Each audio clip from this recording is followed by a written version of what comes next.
வணக்கம். உயிர்மை டிவிக்காக உங்கள திரும்பவும் சந்திக்கிறதுல ரொம்ப மகிழ்ச்சி. சமீபத்தில பார்த்த ஒரு வெப் சீரிஸ் அடாலசன்ஸ்.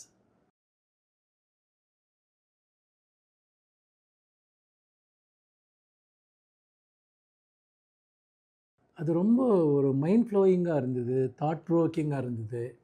அத பத்தின சில எண்ணங்களை நான் உங்ககிட்ட பகிர்ந்துக்கணும்னு நான் நினைக்கிறேன்.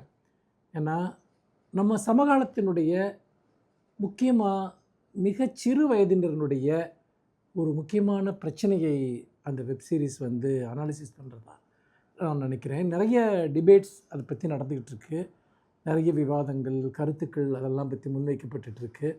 இப்ப நம்ம தமிழ்நாட்டு கான்டெக்ஸ்ட்ல கூட இளம் வயது குற்றங்கள், அதாவது தாக்குறது, கொலை முயற்சியில் ஈடுபடுவது, திருட்டு, இப்படி பல விஷயங்களில் அதாவது ஒரு 10லிருந்து 15 வயதுக்குட்பட்ட சிறுவர்கள் ஈடுபடுகிற செய்திகள் எல்லாம் நம்மை மிகவும் அதிர்ச்சிக்கு உள்ளாக்குகின்றன. இதை ஏதாவது ஒரு சிங்கிள் பாயிண்ட்ல புரிஞ்சுக்கிறதுங்கிறது, இந்த பிரச்சனையை நம்ம ஏதோ ஒரு விதத்தில எவாய்ட் பண்ணுறோம்னு அர்த்தம். எந்த பிரச்சனைக்குமே ஒரு சிங்கிள் பாயிண்ட் கிடையாது. இப்போ இந்த ஒரு வெப் சீரிஸ், இந்த அடல்சன்ட் சீரிஸ் எடுத்துக்கிட்டா கூட, நீங்க ஒரு அடிப்படையில வந்து அது ஒரு குறிப்பிட்ட ஒரு ஒரு காரணத்தை முன்வைக்குது. அந்த பையனோட ஒரு குற்றத்துக்கு. அதாவது ஒரு 13 வயசு பையன், ஜேம்ஸ் மில்லருங்கிற பையன், அவன் கூட ஸ்கூல்ல படிக்கிற ஒரு பொண்ண வந்து கொன்னுடுறான். அவன் ஏன் கொலை பண்ணான் அப்படிங்கிறது தான் வந்து இந்த 4 எபிசோட் கொண்ட இந்த வெப் சீரிஸோட மொத்த ட்ராவல் அதுதான். ஒவ்வொரு எபிசோடையுமே ஒரு ஒரு சிங்கிள் இதில ஷார்ட்ல வந்து எடுத்திருக்காங்க.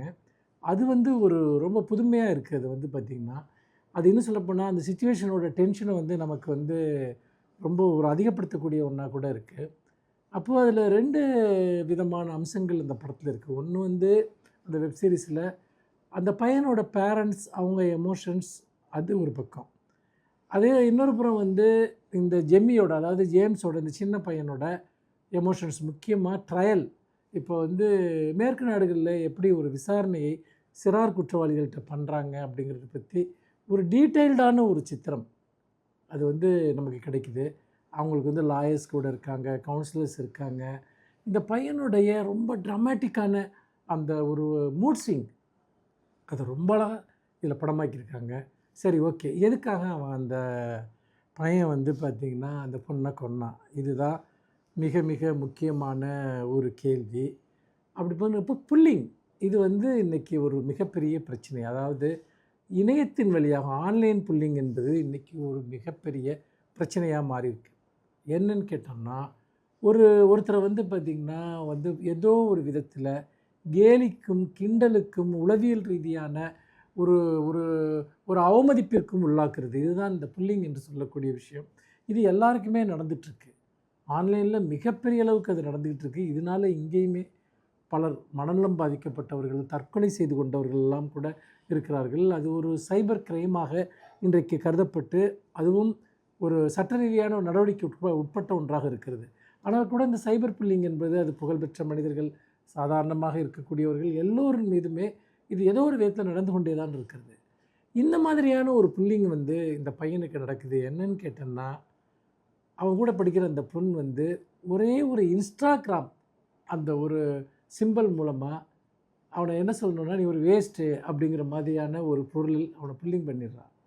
இதுதான் அவனுக்கு ஒரு மிகப்பெரிய பிரச்சனையா மாறுது. இத ஒட்டி நடக்கக்கூடிய மோதல்கள், இத ஒட்டி நடக்கக்கூடிய அந்த ஒரு அவமான உணர்ச்சி, இது கடைசியில ஒரு கொலையில போய் முடியுது. நீங்க நினைக்கலாம் வந்து ஒரு ஒரு இன்ஸ்டாகிராம் ரியாக்ஷனுக்காக ஒருத்தன் கொலை பண்ணுவானா அப்படின்ட்டு. நடந்திருக்குங்க. நம்ம நாட்டிலேயே பல இடங்கள்ல இந்த மாதிரியான செய்திகள் நம்ம கேள்விப்படுறோம். அப்போ இந்த இடத்துல தான் மிக முக்கியமான கேள்வி. இது ஒரு கிரைம் சம்மந்தப்பட்டதல்ல. இன்னைக்கு இருக்க காலகட்டத்தில அடாலசன்ஸ்ங்கிறது எப்படிப்பட்டதா மாறியிருக்கு அப்படிங்கிறது தான் இன்னைக்கு நம்ம கவலைப்பட வேண்டிய, இந்த வெப் சீரிஸ வச்சு நம்ம யோசிக்க வேண்டிய ஒரு விஷயம். நிச்சயமா உங்களுடைய அடாலசன்ஸும் என்னுடைய அடாலசன்ஸும் இல்ல. இன்னைக்கு இருக்க குழந்தைங்களுடைய அடாலசன்ஸ் என்பத நீங்க வந்து நம்ம முதல்ல சிந்திக்கிறதுக்கு இந்த படம் வந்து ஒரு ஓப்பனிங் குடுக்குது. எப்படின்னு கேட்டிங்கன்னா, இப்போ வந்து ரொம்ப வருஷத்துக்கு முன்னாடி பாலு மகேந்திராவோட அழியாத குலங்கள்னு ஒரு படம் வந்தது. அதில ஒரு 3 பையங்க வந்து அவங்க எப்படி அந்த ஒரு இதே மாதிரியான ஒரு ஏஜ்ல வந்து அந்த 12லேருந்து 15 வயசுக்குள்ள இருக்கக்கூடிய அந்த ஏஜ்ல அந்த ஸ்கூல் கோயிங் பாய்ஸ், அவங்களுக்கு செக்ஷுவலாக ஏற்படக்கூடிய சில எமோஷன்ஸ் வந்துட்டு ரொம்ப சட்டிலாக அழகாக வந்து பாலுமேந்திரா அந்த படத்தில் காட்டியிருப்பார். அவங்களுக்கு அந்த டீச்சர் மேலேயே ஒரு க்ரஷ் வரும், அப்படிலாம் நிறைய விஷயங்கள் அதில் வரும். ஆனால் அப்போது வந்து சோஷியல் மீடியா கிடையாது, இன்ஸ்டாகிராம் கிடையாது, இவ்வளோ எக்ஸ்போசஸ் கிடையாது. இதையும் நீங்கள் கம்பேர் பண்ணி பார்த்தீங்கன்னா, அதாவது இந்த சிவரமணியோட ஒரு கவிதை இருக்குது, அவங்க போர் சூழலை பற்றி எழுதியிருப்பாங்க.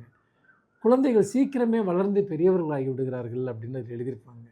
இந்த போரை விட மிக மோசமான நெருக்கடியான ஒரு காலகட்டம் இது. ரொம்ப சின்ன பையங்கன்னு நம்ம நினைக்கக்கூடியவங்க கூட அவங்க பயங்கரமாக எக்ஸ்போஸ் ஆகியிருக்காங்க. அவங்களுடைய ஹார்மோனல் சேஞ்சஸ்லாம் ரொம்ப ரொம்ப பயங்கரமாக ஒரு சேஞ்ச் ஆகிடுதுக்குங்கிறத இன்றைக்கி உளவியலாளர்கள் சொல்கிறாங்க. அதாவது நீங்கள் ஒரு 20 வயசுக்கு முன்னாடி 13 வயசில் இருந்த ஒரு பையனோ, 20 வருஷத்துக்கு முன்னாடி 13 வயசில் இருந்த ஒரு பையனோ, இப்போ இருக்கக்கூடிய 13 வயசில் இருக்க ஒரு பையனும் ஒன்றும் கிடையாது. சோஷியல் மீடியாவுக்கு முன்னாடி, சோஷியல் மீடியாவுக்கு பின்னாடின்னு தான் நம்ம மனித குலத்தினுடைய பரிணாம வளர்ச்சி அல்லது மனித உடலினுடைய பரிணாம வளர்ச்சியை நம்ம பார்க்கணுன்னு தோணுது. அப்போது இந்த பையனுடைய பிரச்சனை என்னென்னா, ஒரு டாக்ஸிக் மஸ்குலினிட்டி, அதாவது வந்து ஒரு தவறாக புரிந்து கொள்ளப்பட்ட ஒரு ஆண்மை.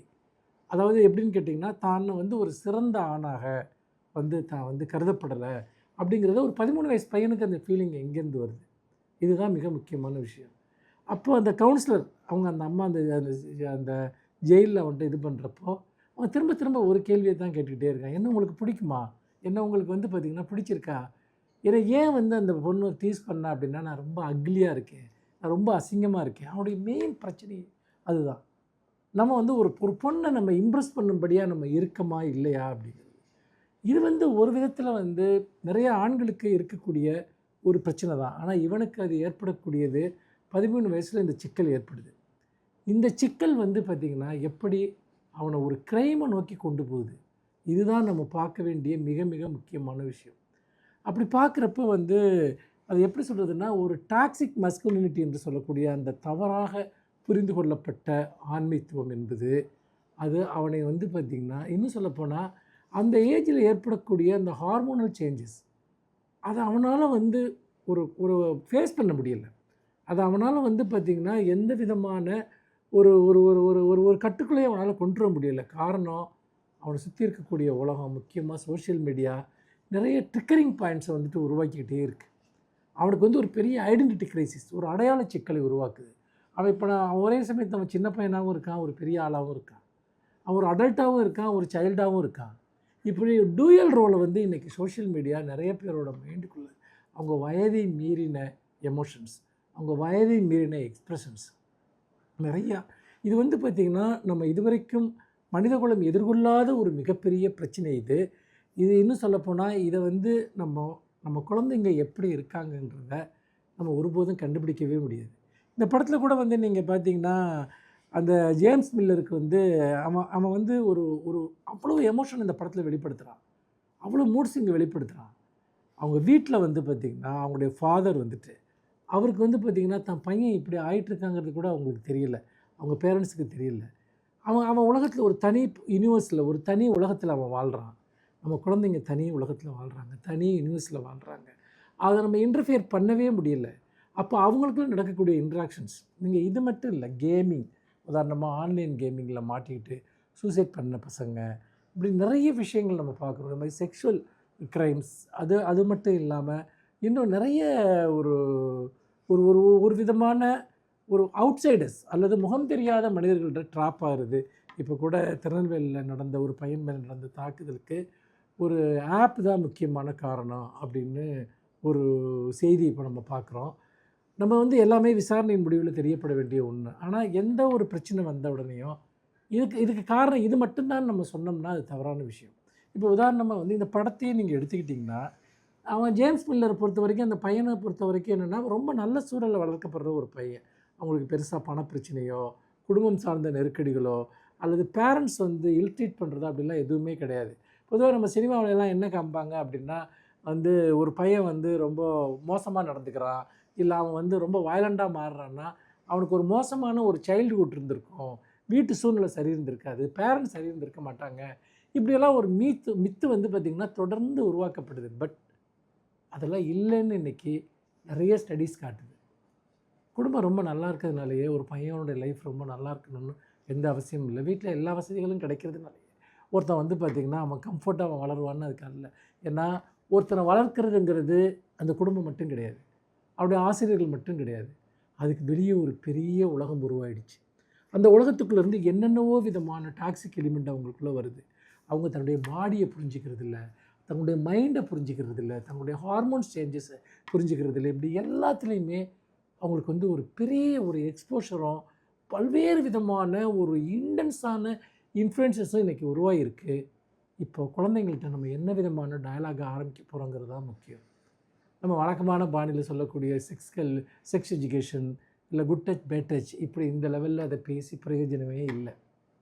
ஏன்னா இன்றைக்கி குழந்தைங்க ஒரு புறம் விக்டிம் ஆகிறாங்க, நிறைய செக்ஷுவல் க்ரைம்ஸில் பெரிய நபர்களால் விக்டிமைஸ் பண்ணப்படுறாங்க. சேம் டைம் வந்துட்டு குழந்தைகளே ரொம்ப வந்து இன்றைக்கி பல பேர் வந்து பார்த்திங்கன்னா சின்னதுலேருந்து பெரிய அளவுக்கு சில கிரிமினலான அல்லது ஏற்க முடியாத சில ஆக்டிவிட்டீஸ்குள்ளே போகிறாங்க. அப்படி பார்க்குறப்போ இன்றைக்கி ஒரு சின்ன குழந்தைங்க கூட ஒரு ப்ரைவசிங்கிறது ரொம்ப முக்கியமாக இருக்குது. அந்த குழந்தைங்க ப்ரைவசியை டிமாண்ட் பண்ணுறாங்க. ஏன்னா அவங்களுக்கு தனியாக ஒரு யூனிவர்ஸ் இன்றைக்கி உருவாயிடுச்சு. இந்த சூழ்நிலையில் தான் நம்முடைய எஜுகேஷன் சிஸ்டத்தில் அல்லது குழந்தைகள்கிட்ட நம்ம பேசுகிற விதத்தில் நம்ம ரொம்ப ஓப்பனப்பாக நிறைய விஷயங்களை நம்ம பேச வேண்டிய ஒரு காலம் இன்றைக்கி உருவாயிடுச்சு. இதை நம்ம வந்து விரும்பினாலும் விரும்பாட்டியும் நம்ம இதை ஒத்துக்கிட்டு தான் ஆகணும். நீங்கள் ரொம்ப கன்வென்ஷனலாக இனி உங்கள் குழந்தைகளை வளர்க்க முடியாது, கன்வென்ஷனல் மெத்தடில் உங்கள் குழந்தைகள்கிட்ட பேச முடியாது. அதே மாதிரி க்ரைம்ஸ் வர்றப்போ ஏதாவது ஒரு குறிப்பிட்ட ரீசனோட அதை ஃபிக்ஸ் பண்ணாதீங்க. இப்போ இந்த வெப்சீரிஸ் கூட அது வந்து ஒரு சோஷியல் மீடியா ட்ராலிங் அல்லைன்னா வந்து பார்த்திங்கன்னா இந்த மாதிரி ஒரு இன்சல்ட் பண்ணுற விஷயம் மட்டுமா இதை நீங்கள் சுருக்கி புரிஞ்சிக்கக்கூடாது. அது ஒரு ட்ரிக்கரிங் பாயிண்ட். அதுக்கு வெளியே நிறைய விஷயங்கள் அவங்க மனசில் நிற்கிருக்கு. நம்ம ட்ரிக்கரிங் பாயிண்ட்டை மட்டும் ரீசனாக எடுத்துக்கக்கூடாது. அதுதான் ரொம்ப ரொம்ப முக்கியம். அப்படி பார்க்குறப்போ இந்த வெப்சீரிஸ் வந்து இந்த அடல்சன் சீரீஸ் அது நமக்குள்ள நம்முடைய குழந்தைகளுடைய நிகழ்காலம் எதிர்காலம் எல்லாவற்றையும் பற்றிய ஒரு திறந்த விவாதத்திற்கு ஒரு அழைப்பு விடுக்கிறது. இது சமூகவியலாளர்கள், உளவியலாளர்கள், பெற்றோர்கள், ஆசிரியர்கள் எல்லோருமே விவாதிக்க வேண்டிய ஒரு மிக முக்கியமான ஒரு புள்ளியை இந்த வெப்சீரிஸ் தொட்டிருக்கிறது. நெட்ஃப்ளிக்ஸில் இந்த படம் இருக்கிறது. இது தமிழிலும் கூட கிடைக்கிறது. வாய்ப்புள்ளவர்கள் அவசியம் பாருங்கள். இதை நிச்சயமாக இதை எல்லோருமே இதை விவாதிக்க வேண்டும். இதிலிருந்து நம்முடைய குழந்தைகள் சிக்கிக் கொண்டிருக்கக்கூடிய ஒரு மிகப்பெரிய மாய வலையிலிருந்து அவர்களை எப்படி விடுவிப்பது என்கிற ஒரு மிகப்பெரிய ஒரு கவலையையும் கேள்வியையும் பொறுப்பையும் இது போன்ற படங்கள் நமக்கு கொடுக்கின்றன என்று தான் நான் பார்க்கிறேன். நன்றி, வணக்கம்.